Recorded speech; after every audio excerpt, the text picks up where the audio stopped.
Dzień dobry, witajcie serdecznie. Dzisiaj spotykamy się nad Mozelą, w miejscu, które słynie przede wszystkim z białych win, ale tematem naszego spotkania nie będą właśnie ryzlingi, tylko będą wina czerwone i to wina o niezwykłej jakości. Natomiast co w tym wszystkim jest tutaj najbardziej niesamowitego, to jest miejsce, w którym się znajdujemy, dlatego że mój gość nazywa się w taki sposób, który może być dla wielu Polaków brzmiący bardzo przyjaźnie, mianowicie Daniel Twardowski. Dzień dobry. Witaj, dzień dobry. Daniel Twardowski jest producentem czerwonych win z odmiany Pinot Noir nad Mozelą.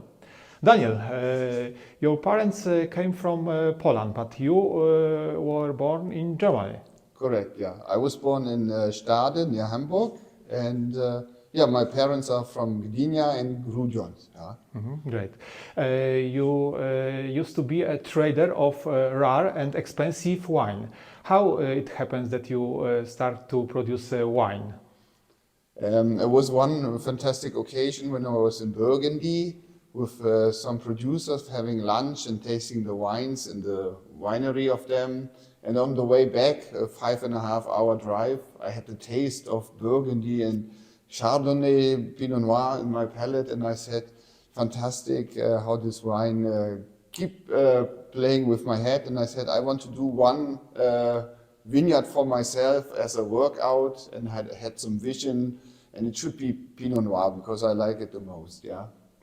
Yeah, you established the winery here in Mosel, but this is not a very typical place for Pinot Noir. In Germany there are some more famous places for this grape like Ahr or Baden. Why Mosel?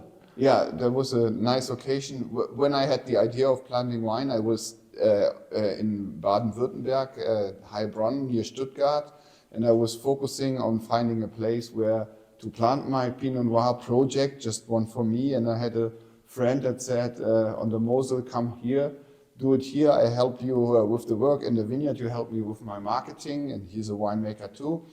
And of course, in Baden and in the Pfalz and the Ahr, it was hard to find a good spot that was affordable. So too high in the investment of money, because I wanted to plant everything new. So new vines planted, and so I ended up here where I started. Huh? Mm-hmm. Great. And Pinot Noir is my favorite grape. And why did you decide for this grape? And what is so amazing for Pinot Noir? Yeah, we're very fascinated. It's also my favorite red wine grape, besides Riesling, of course, and some nice Chardonnay from Burgundy. Why did I decide to make it here? It was, of course, where I was raised up after we moved here with 15. I had very much experience with the vineyards and the landscape, not so much the work, but it was astonishing me. And we have a very famous and unique terroir on the Mosel. Around the world you don't find that cheese, that minerality, the lightness, the pH level in the soil that makes the wine so long-living with good acidity. And I thought it's a very nice combination with Pinot Noir, because I like feminine, balleric wines, not the overpowered wines. And I thought it could be a good combination. And I started with one vineyard. As I said, I wanted to do one thing for my workout after traveling a lot in offices. And one vineyard, and then I said we will try it on the Mosel, and then here in Drohner Hofberg we found a good place and took out all the old Riesling wines and planted Pinot Noir in 2005 and then 2006 and continuously. Yeah, the youngest vineyards of your winery, it's divided to this wine. So let's start with this first one. Yeah, that's our recent vintage, 2020 Pinot Noir. It's called also the third. When I started producing the wine and to sell the wine, our first wine that was released was 2011. We started with the Ardoise, so that was basically what we started with. And until 17, including 17, we had only one wine. And then over the years, I had friends and other winemakers to say, please divide it, and we come to the Hofberg Reserve later. Make some more diversification to it. This wine is with the same French selection of Pinot Noir as the other ones. The only difference is this is wine that is 10 years and younger vines. That means young vines, and it has no barrique. It has no new barrique. I mean, all the wines are in barrique, and this one is without new barrique. Just to underline, that's our entry level. Mm-hmm. So we can say that the difference between wines results of the place and age of the bushes, yeah? It's correct? Age of the vines, bushes, as you say. Yeah, it's all Drohner Hofberg, it's all one spot, it's all Grand Cru, it's all very steep vineyards and very high quality Grand Cru level, I'd say. And the difference between our wines is really the age of the wines itself. So let's start to taste this first one. The color is not very deep. It's typical for Pinot Noir grape, yeah? Yes, it's a nice ruby color, reddish Pinot Noir, not as intensive as many others, but this is due to our vintage and also how we train the wines. I like to have Pinot Noirs that are well balanced, filigrane, ballerinas more than power bombs. And we have now the 2020 vintage from our young vines, of course.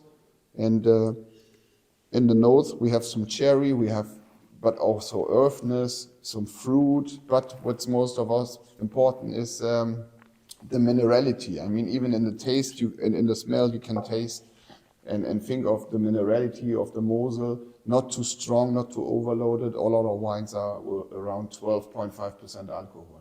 Yeah, I think this is really amazing that your wine are not very strong. The 12.5, it's a really great level of wines for current, time. Mm-hmm.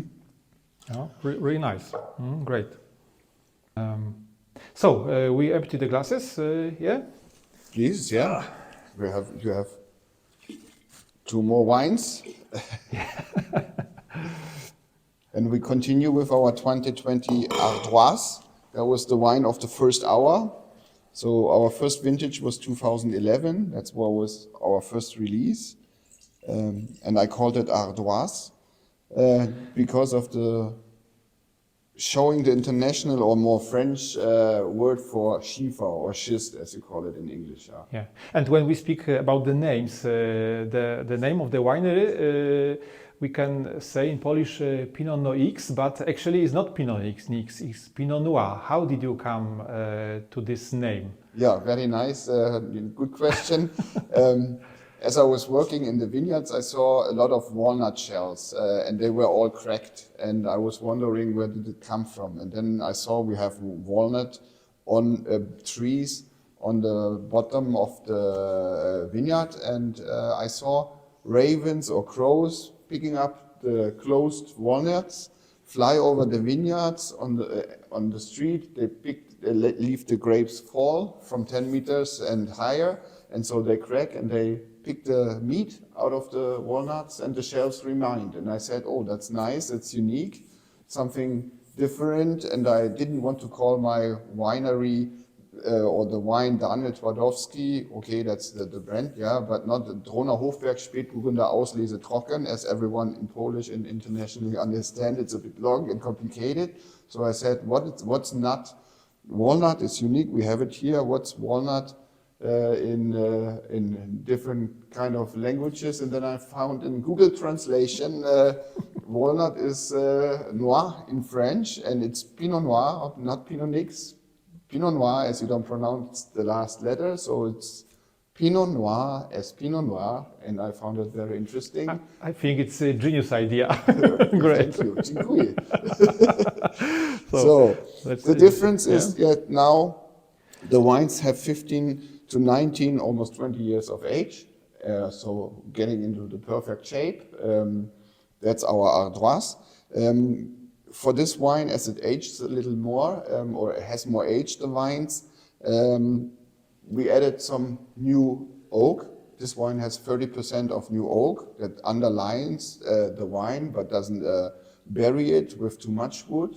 It just gives you a slightly vanilla but oaky tobacco taste to the berries, to the fruit that we have, but still is a ballerina. It's very leveled out, balanced, and all are with the same small percentage of alcohol of around 12.5%, and all have the same acidity, so long living, drinking well. That's what I really like, is when you can drink a wine, 1 or 2 glasses and still want to continue. Yeah, you put a lot of attention to achieve the highest quality of grape, and I think this is the reason for your very big international success of the wine. It's true?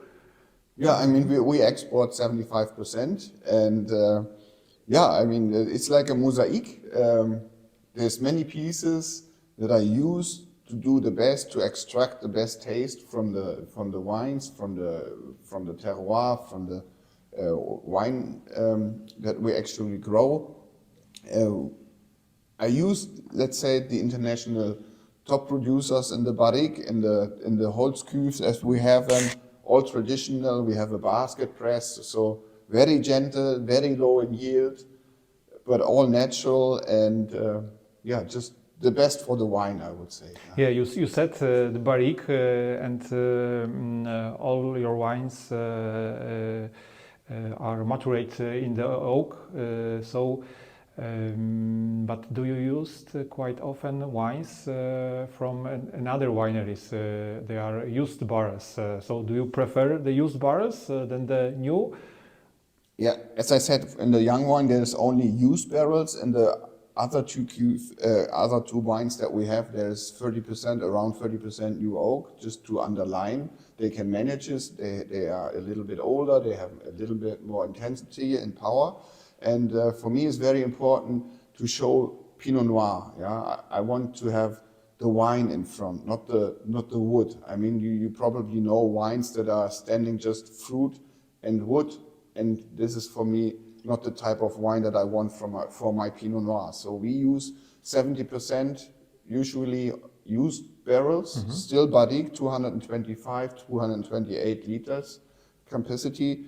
And 30% of new one, the used barrels, to make sure I get good new used barrels we get from famous domains in Burgundy, which we are traditionally not, but since over a decade in contact, and yeah. I think it's not easy to get such barrels from the famous Burgundy wineries, but you have to have great contacts with these wineries. That goes back to the times when I was trading and do my first studies in Burgundy, Bordeaux, and so on. Back then, they were still open to the publicity, and we were in discussion and tasting, and yeah, and some from domains like Rousseau and from Romani Conti, we get the used barrels. But unfortunately, good, because I don't want to copy. There's no wine left inside. It's cleaned, and for me, it's just the high quality of the wood, very important. And yeah. And this wine, it's your flagship wine. Exactly, yeah. That's the wine that we make the most bottles out of it. The most bottles out of 8,000. It's still not much, but yeah. This is our Pinot Noir Ardoise, and so we can say it's a garage production.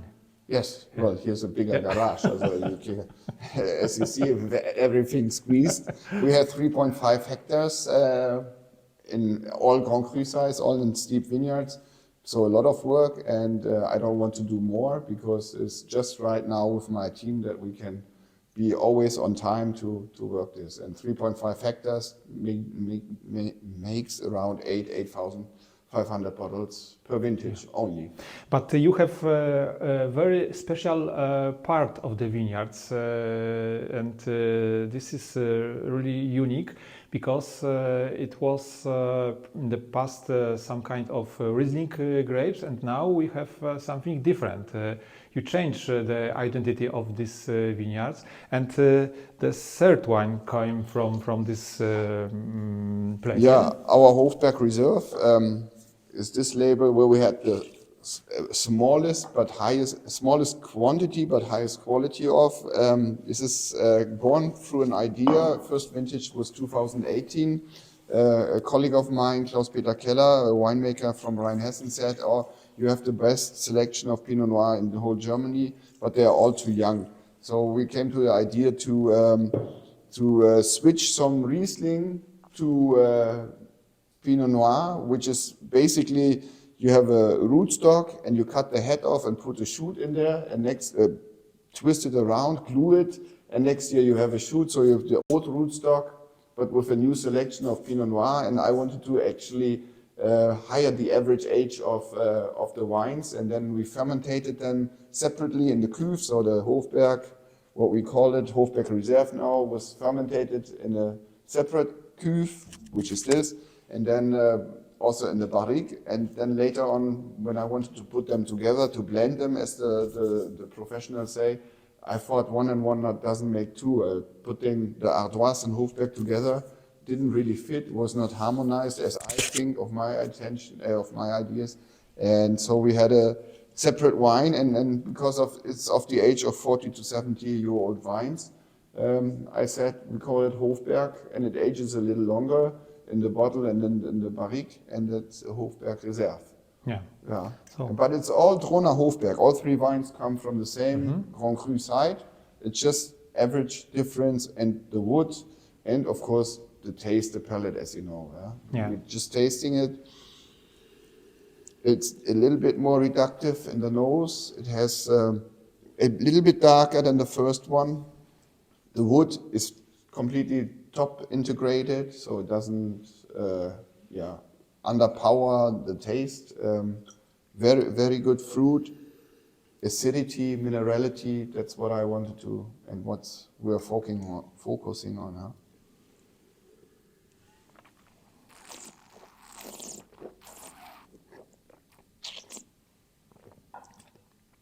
Yeah, it's really Grand Cru, I would say. Amazing. Reserva, as Reserva. I was called yesterday when I was in Bologna. Yeah. Grande Reserva not, but that needs to age longer. Yeah, Daniel, it was really great opportunity to meet with you in your winery. I'm really impressed on the quality of the wine, and this is really unique project, I would say, because around we can see all vineyards which are divided to white grapes, Riesling, but here it's really the red heart of Mosel region. So thank you very much. Dziękuję. Dziękuję bardzo. Thank you for coming and you. enjoy our wines. Dziękujemy, do zobaczenia tymczasem.